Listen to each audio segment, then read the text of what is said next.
अफगानिस्तान जो है वो इस वेले बहुत ही अपने दौर के एक इंतहाई नाजुक और मुआशी सूरत हाल तो लंघदा पे। हुण जनाबे वाला ताज़ा इतलात के मुताबिक अफगानिस्तान दे विच अशिया खुरनोश खान पीन दियां चीज़ां दी फराहमी जिहड़ी है वो खतरे दी घंटी वजांदियां पईयां ने। Afghanistan chamber of commerce and investment दे एक अहम रुकन खान जान अलकोज़ा दा कहना है कि इस वेले अफगानिस्तान दियां मंडियां दे विच बुनियादी अशिया खुरनोश दा ज़खीरा सिर्फ और सिर्फ 1 तो 1.5 माह तक दा है। पाकिस्तान और अफगानिस्तान के दरमियान जी एक तजारत की एक लंबी तारीख है जिनसे तो तुसी वाकफ ही होगे। पाकिस्तान दियां बंदरगाहां खास करके कराची और गवादर अफगानिस्तान वास्ते बैरूनी दुनिया सब तो ज्यादा तजारत का एक बहुत बड़ा जरिया रही। इसी तरह जमीनी सरहद के जरिए भी दोनों ममालिक के दरमियान अशिया खुरनोश भी और दीगर सामान की वड्डी मिकदार भी आंदी जाती रही है। इवन के मुआशी माहिरीन का यह कहना है कि अफगानिस्तान की असल मुश्किल सिर्फ तजारत की रुकावट नहीं है बल्कि इसका आलमी सतह के उत्ते सफारती तौर के उत्ते तनहा हो जाना भी है। जो किसी मुल्क के बैंकिंग निजाम बैरूनी सरमायाकारी और आलमी मालियाती इदारियां तक रसाई महदूद हो जाए तो जनाब मैशत नूं चलाना इंतहाई मुश्किल हो जाता है। ये गल अफगानिस्तान नूं कौन समझाए। बिस्मिल्लाहिर्रहमानिर्रहीम, अस्सलाम वालेकुम नाज़रीन, तुसीं देख रहे हो 360 डिजिटल पंजाबी और मैं तुहाडी मेज़बान शुमाइला नियाज़। ਅੱਜ ਦੇ ਵਲੌਗ ਦੇ ਵਿੱਚ ਆਪਾਂ ਉਹੀ ਗੱਲ ਹੈ ਕਿ कैसे ਮਸਲੇ ਦੇ ਉੱਤੇ ਗੱਲ ਕਰਾਂਗੇ ਜੋ ਕਿ ਇੱਕ ਮੁਲਕ ਦਾ ਨਹੀਂ ਹੈਗਾ ਬਲਕਿ ਪੂਰੇ ਖਿੱਤੇ ਦੇ ਇਸਤਹਿਕਾਮ ਨਾਲ ਜੁੜਿਆ ਹੋਇਆ ਹੈ। ਗੱਲ ਜਨਾਬੇ ਵਾਲਾ ਹੁੰਦੀ ਪਈ ਹੈ ਜਿਸ ਤਰ੍ਹਾਂ ਕਿ ਮੈਂ ਆਗਾਜ਼ से किया अफगानिस्तान दी और अफगानिस्तान ਦੇ ਵਿੱਚ पैदा होने वाली इस ग़ज़ाई किल्लत ਦੇ बारे च। अफगानिस्तान ਜਿਹੜਾ ਉਹ ਇਸ ਵੇਲੇ बहुत ही अपने दौर के एक इंतहाई नाजुक और मुआशी सूरत हाल तो लंघदा पिया। गुज़श्ता कुछ सालों तो जंग और सियासी तब्दीलियां, आलमी पाबंदियां और मुआशी तनहाई ने इस मुल्क की मैशत का बेड़ा गर्क ही कर दिता है।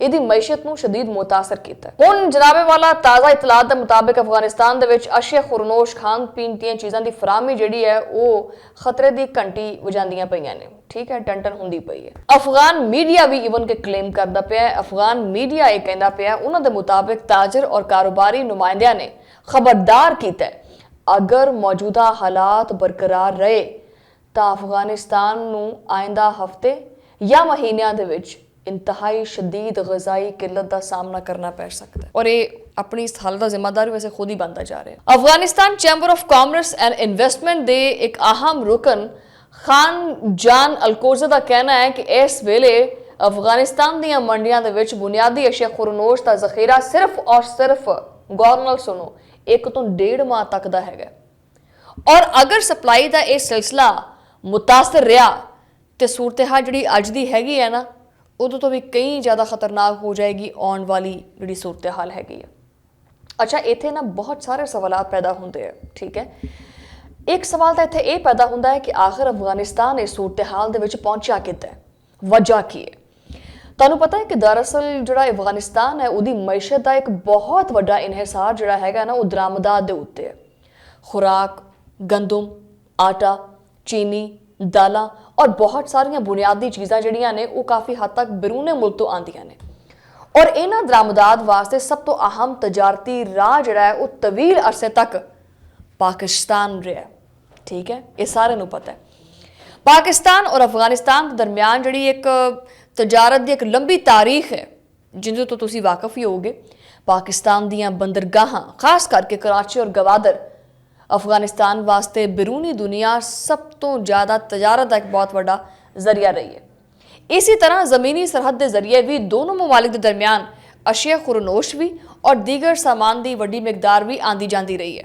तुहानूं पता है कि वो अर्की कहते कि जी वो अंगूर जिहड़ा बड़ा महंगा है, वो माल्टा जिहड़ा बड़ा जलील होया है और बहुत सारी चीज़ां पाकिस्तान दे विच भी महंगियां हुई ने, कुछ बहुत सस्तियां हुई ने, वो तां करके क्योंकि अफगानिस्तान और पाकिस्तान के ताल्लुकात बेहतर नहीं सी।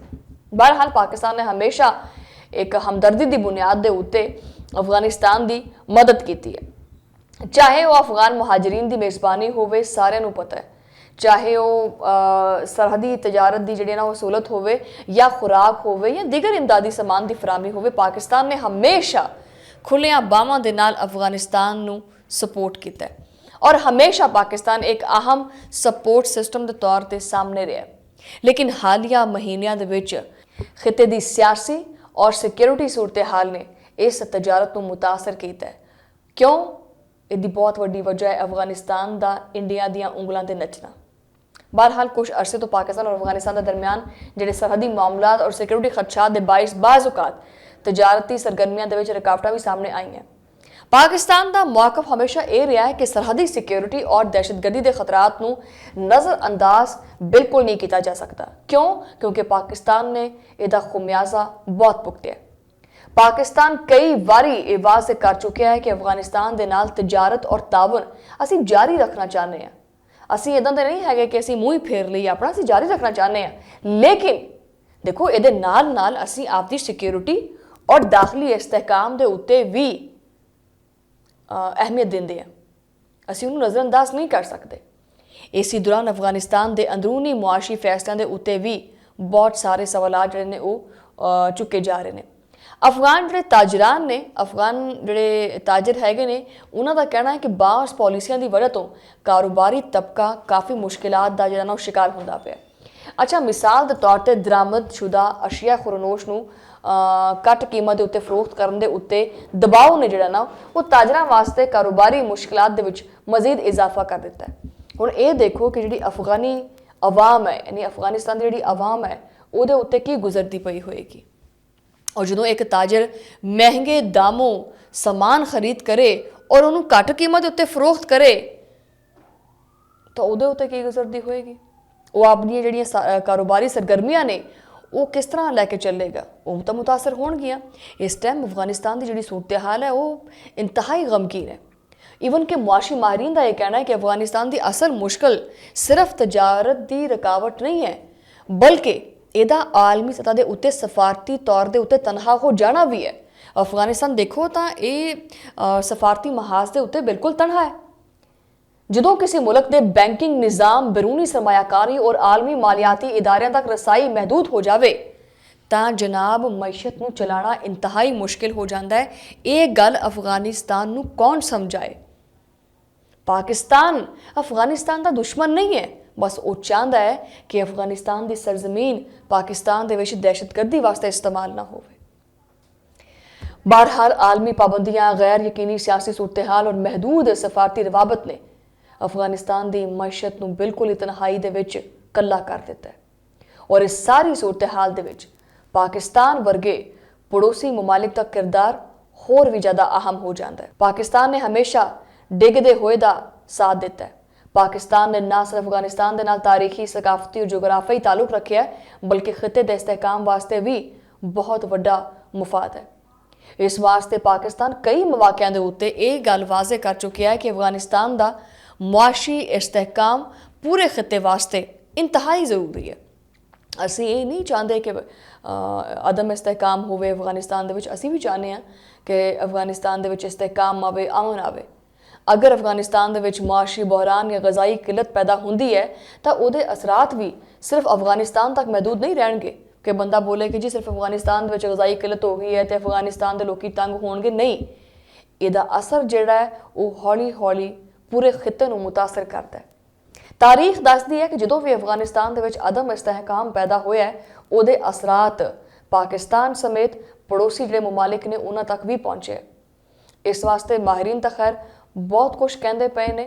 उन्होंने का कहना यही है कि इस वक्त इस गल की जरूरत है कि खिते के ममालिक आपस के बाहमी एक जो ताउन है उन्होंने फरोग दें ताकि इस बहरान तो निकलिया जा सके। और दूसरे पासे जी मशरक़ वुस्ता की जी सूरत हाल है वह भी तुहाडे सामने ही है, वो भी आने वाले दिनों के जी आवाम है उसका खमियाजा भुगतेगी। पाकिस्तान तो पहले ही अफगानिस्तान के नाल तजारत को बेहतर बनाने वास्ते, सरहदी गुजरगाहों फाल रखने वास्ते और इंसानी बुनियादों के उत्ते ताउन जारी रखने वास्ते भी गलबात कर चुके हैं। लेकिन अगर हुण अफगानिस्तान नहीं समझता तो उनकी आपकी मर्जी है।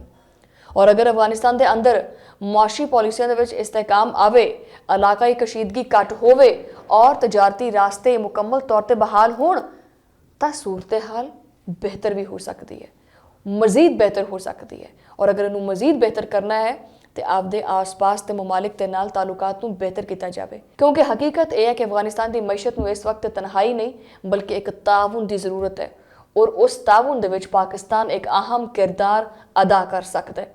ठीक है, बहरहाल एक पॉजिटिव एस्पैक्ट्स नूं सामने रखते हुए मैं ये ਵੀਲੌਗ ਕੀਤਾ ਹੈ ਔਰ ਮੈਂ ਚਾਹਾਂਗੀ, ਖਾਹਿਸ਼ ਕਰਾਂਗੀ ਕਿ ਪਾਕਿਸਤਾਨ ਔਰ ਪਾਕਿਸਤਾਨ ਦੇ ਨਾਲ ਜੁੜੇ ਹੋਏ ਜਿਹੜੇ ਮਮਾਲਿਕ ਨੇ, ਸਾਡੇ ਹਮਸਾਇਆ ਮਮਾਲਿਕ ਨੇ, ਉਹਨਾਂ ਦੇ ਦਰਮਿਆਨ ਵੀ ਇੱਕ ਬਾਹਮੀ ਤਾਵੁਨ ਜਿਹੜਾ ਹੈ ਉਹ ਪੈਦਾ ਹੋਵੇ, ਤਾਂ ਕਿ ਬਾਹਮੀ ਤਾਵੁਨ ਨੂੰ ਮਜ਼ੀਦ ਫਰੋਗ ਦਿੱਤਾ ਜਾ ਸਕੇ, ਤਾਂ ਕਿ ਆਉਣ ਵਾਲੇ ਦਿਨਾਂ ਦੇ ਵਿੱਚ, ਆਉਣ ਵਾਲੇ ਮਹੀਨਿਆਂ ਦੇ ਵਿੱਚ ਜੋ ਮਸਾਇਲ ਪੈਦਾ ਹੋ ਸਕਦੇ ਹੈ ਮੁਆਸ਼ੀ ਲਿਹਾਜ਼ ਨਾਲ, ਉਹ ਨਾ ਪੈਦਾ ਹੋਣ। ਤੁਹਾਡੇ ਨਾਲ ਮੁਲਾਕਾਤ ਹੁੰਦੀ ਹੈ ਅਗਲੇ ਵੀਲੌਗ ਦੇ ਵਿੱਚ। ਉਦੋਂ ਲਈ ਅੱਲਾ ਨੇ ਕੇ ਪਾਨ।